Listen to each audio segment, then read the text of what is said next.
Olá, pessoal! Estamos aqui hoje mais uma vez para refletirmos juntos a nossa liturgia do dia, tá certo? E nesse sábado, a liturgia fala para a gente que Deus, nosso Pai, é misericordioso e bondoso, capaz de acolher todos os pecadores que se arrependem e desejam retornar ao caminho da vida e de santidade. Então, que nós possamos fazer com o Senhor esta bela experiência da misericórdia, perseverantes, que nós possamos celebrar a liturgia de hoje. Então, a primeira leitura está em Miqueias, capítulo 7, versículo 14 a 15, depois o versículo 18 a 20. Miqueias, capítulo 7, versículo 14 a 15, depois o versículo 18 a 20. Apacenta o teu povo com o cajado da autoridade, o rebanho de tua propriedade, os habitantes dispersos pela mata e pelos campos cultivados, que eles desfrutem a terra de Baçã e de Galaade, como nos velhos tempos. E como foi nos dias em que nos fizeste sair do Egito, faze-nos ver novos prodígios. Qual Deus existe, como tu, que apagas a iniquidade, esqueces o pecado daqueles que são resto de tua propriedade?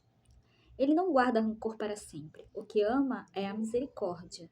Voltará a compadecer-se de nós, esquecerá nossas iniquidades, lançará ao fundo do mar todos os nossos pecados.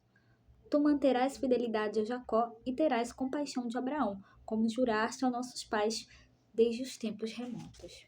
Então, a primeira leitura de hoje proclama a misericórdia de Deus. Deus é Pai, é o Pai sempre amoroso.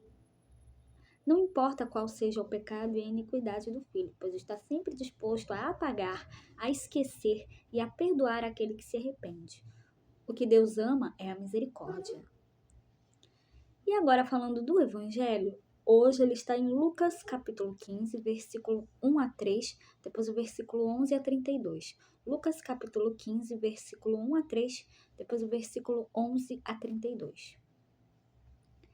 Naquele tempo, os publicanos e pecadores aproximavam-se de Jesus para o escutar. Os fariseus, porém, e os mestres da lei criticavam Jesus. Este homem acolhe os pecadores e faz refeição com eles. Então Jesus contou-lhes esta parábola. Um homem tinha 2 filhos. O filho mais novo disse ao pai: Pai, dá-me a parte da herança que me cabe. E o pai dividiu os bens entre eles. Poucos dias depois, o filho mais novo juntou o que era seu e partiu para um lugar distante, e ali esbanjou tudo numa vida desenfreada. Quando tinha gasto tudo o que possuía, houve uma grande fome naquela região, e ele começou a passar necessidade. Então, foi pedir trabalho a um homem do lugar, que o mandou para o seu campo cuidar dos porcos. O rapaz queria matar a fome com a comida que os porcos comiam, mas nem isto lhe davam. Então caiu em si e disse: Quantos empregados do meu pai têm pão com fartura e eu aqui morrendo de fome? Vou-me embora, vou voltar para meu pai e dizer-lhe: Pai, pequei contra Deus e contra ti.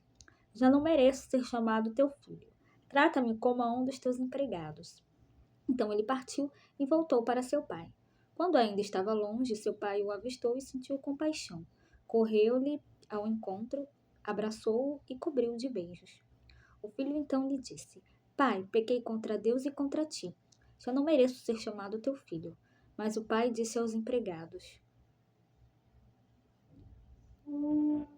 Trazei depressa a melhor túnica para vestir meu filho, e colocai um anel no seu dedo e sandálias nos pés.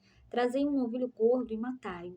Vamos fazer um banquete, porque este meu filho estava morto e tornou a viver, estava perdido e foi encontrado. E começaram a festa. O filho mais velho estava no campo. Ao voltar, já perto de casa, ouviu música e barulho de dança. Então chamou um dos criados e perguntou o que estava acontecendo. O criado respondeu: É teu irmão que voltou. Teu pai matou o novilho gordo porque o recuperou com saúde. Mas ele ficou com raiva e não queria entrar. O pai, saindo, insistia com ele. Ele, porém, respondeu ao pai: Eu trabalho para ti há tantos anos, jamais desobedeci a qualquer ordem tua, e tu nunca me deste um cabrito para eu festejar com meus amigos. Quando chegou esse teu filho que esbanjou teus bens com prostitutas, matas para ele um novilho cevado. Então o pai lhe disse: Filho, tu estás sempre comigo, e tudo que é meu é teu. Mas era preciso festejar e alegrar-nos, porque este teu irmão estava morto e tornou a viver. Estava perdido e foi encontrado. Então, Nessa linha, podemos refletir e meditar o Evangelho. O pai da parábola quer de volta, para a alegria de sua festa,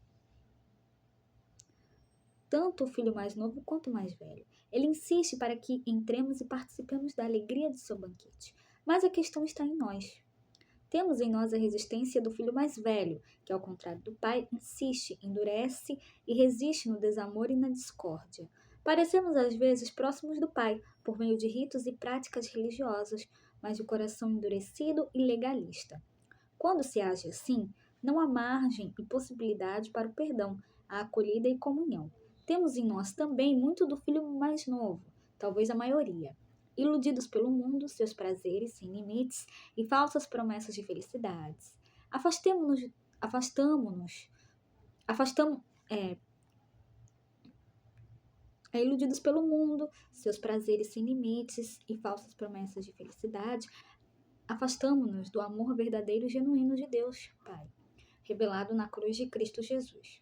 Portanto, o importante é que nos convertamos ao Pai, não importando se estamos perto ou longe. O necessário é reconhecermos que fora da casa, coração do Pai, vindo de perto ou de longe, só encontraremos ilusões, sofrimentos e angústias. Então voltemos, entremos e participemos da alegria paterna, da divina alegria do Pai do céu, tá certo? Então, era isso que eu tinha para falar para vocês hoje. Muito obrigada a todos por curtirem, por comentarem. Aqueles que só assistem mesmo também agradeço. Espero que vocês tenham gostado dessa reflexão de hoje. Espero encontrá-los todos aqui amanhã, domingo, se Deus quiser, para continuarmos refletindo cada vez mais as leituras da Sagrada Escritura. Então, muito obrigada a todos e até a próxima, se Deus quiser.